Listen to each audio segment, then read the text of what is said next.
श्री क्षेत्र कन्याकुमारी ह्या ठिकाणी सर्व भाविक स्वामी विवेकानंदांचं जे स्मारक आहे त्या ठिकाणी जाण्यासाठी सर्व इथं वेटिंगला आहेत। ह्या ठिकाणी बोटीद्वारे आतमध्ये जाणार आहेत।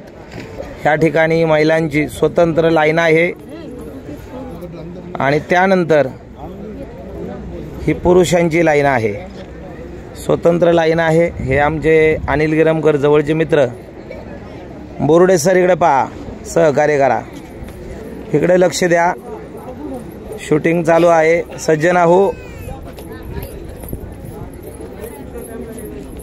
श्री क्षेत्र कन्याकुमारी ह्या ठिकाणी आनंद घेण्याचा हा कार्यक्रम चालू आहे।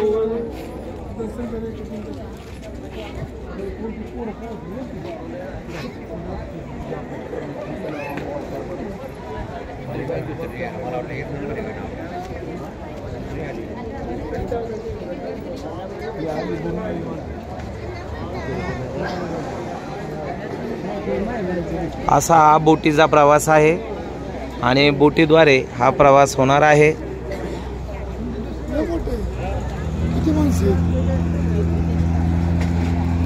निसर्गरम्य वातावरणामध्ये हा असा प्रवास होणार आहे। अत्यंत रमणीय वातावरण आहे श्री क्षेत्र कन्याकुमारी ह्या ठिकाणी। आता सर्व भाविक ही जी बोट आलेली आहे ह्या बोटीमध्ये बसून पुढील प्रवास करणार आहेत।